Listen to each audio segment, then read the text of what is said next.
El año pasado instalé unos paneles solares y un inversor. Tras enfrentarme a unas cuantas trabas administrativas por parte de la empresa distribuidora y comercializadora eléctrica, conseguí al fin que activasen la compensación simplificada en mi contrato. Esto significa que la energía sobrante que genero se inyecta a la red para que la pueda consumir, por ejemplo, mi vecino.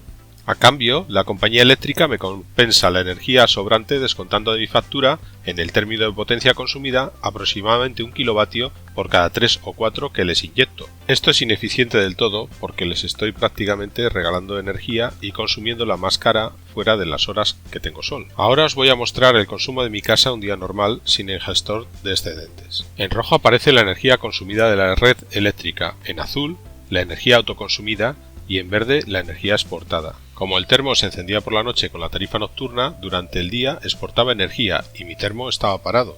En la curva que os muestro a continuación tras instalar el gestor se aprovecha mucho más y casi no exporto nada. La curva de consumo y la de generación prácticamente están solapadas. Mi inversor es un Huawei Sun 2000 de 5 kilovatios y no tiene opción como los Solas o los Fronius para poder aprovechar esa energía sobrante. Solo en el caso de instalar una batería de alto voltaje que cuesta sobre unos 6.000 euros podría aprovechar esos excedentes y consumirlos en horario nocturno o cuando no haya sol. Esta inversión no se amortizaría nunca.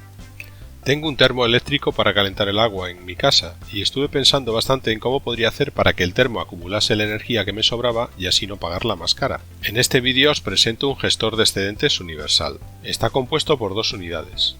La primera se encarga de medir la potencia que inyecto a la compañía eléctrica y la segunda se encarga de regular la potencia que va a consumir el termoeléctrico. Las 2 unidades se comunican entre sí mediante un enlace de radio.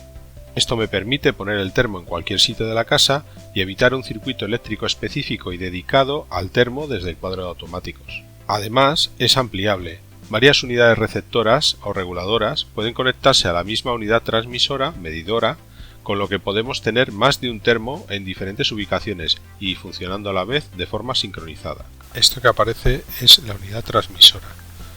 La unidad transmisora es la que hace la medida de la potencia que se está exportando a la compañía eléctrica.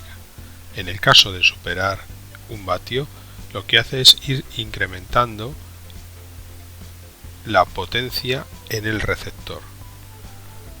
En el vídeo se puede ver como el medidor que va conectado al inversor más o menos coincide en la medida con lo que mide la unidad transmisora del gestor de excedentes.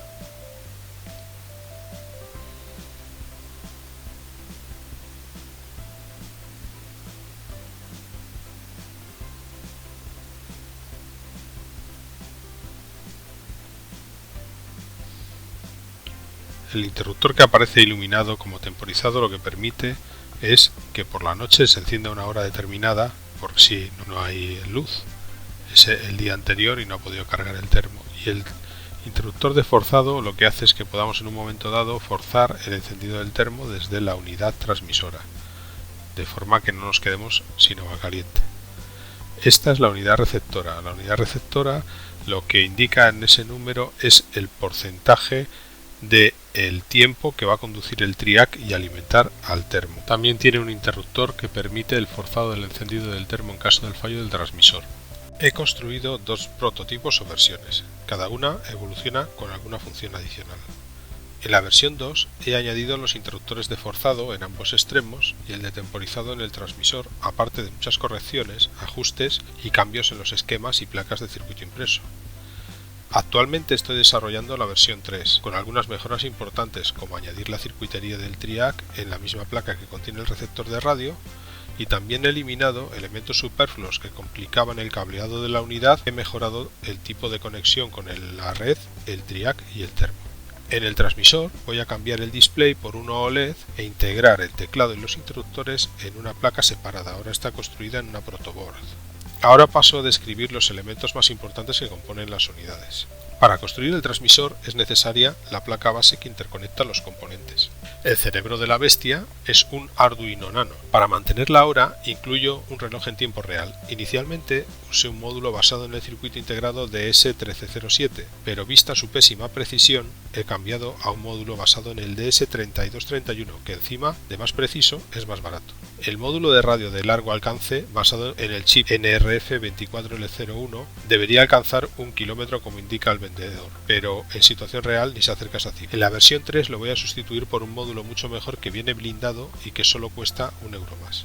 La medida precisa de la tensión de red se realiza mediante un módulo ZMPT101B que transforma los 230 voltios de la red en un valor manejable por el conversor analógico digital del Arduino. Para medir la corriente consumida inyectada a la red, empleo un transformador de corriente STC013 de 100 amperios con una resistencia Barden de 33 ohmios. Se trata de una pinza que abraza uno de los cables que vienen del contador de la compañía eléctrica y se conecta al transmisor mediante un jack de 3,5. Como alimentador escogí un módulo HLK10M05 que produce 5 voltios y hasta 2 amperios.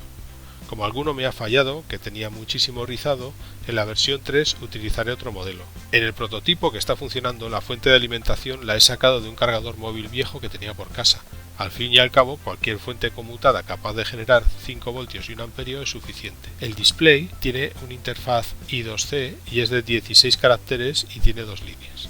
El receptor utiliza un Arduino Nano, un módulo de radio y un alimentador iguales a los del transmisor. Además, utiliza un módulo PWM con un TRIAC BTA16 que puede soportar hasta 16 amperios. Este módulo en las versiones 1 y 2 va a estar integrado en la placa base de la versión 3 del receptor. El módulo es demasiado caro comparado con el precio de sus componentes, así que los voy a integrar directamente en la placa. Para refrigerar el TRIAC he utilizado un disipador viejo de un procesador de un PC antiguo. Como he intentado que el coste sea el mínimo posible garantizando la calidad del conjunto, he usado cajas estancas de PVC que se utilizan en las instalaciones eléctricas. Su coste ronda los 2 a 3 euros cada una. Omito en esta descripción los pequeños componentes como resistencias, condensadores, conectores, cables, interruptores, pulsadores y tornillería varia. Estoy esperando recibir los nuevos componentes de China para ponerme con la versión 3. Iré colgando vídeos explicativos sobre cómo construir las unidades. El código de la versión 3 también lo haré público. Todavía no sé de qué forma, si en una página web o en algún enlace de descarga. Las placas las he diseñado con EasyEDA y estarán también disponibles por si queréis encargarlas al fabricante. En cuanto al coste de las unidades, si pedís los componentes AliExpress, calculo que ambas unidades rondarán sobre unos 60 euros. Espero que mi trabajo me deje el tiempo suficiente para documentar todo el proceso y disculpadme si tardo mucho en volver a publicar un vídeo y la mala calidad de este, que es el segundo que subo a YouTube. Cuando suba otro más será la de la versión 3 y estará bien probada. Muchas gracias por vuestra atención.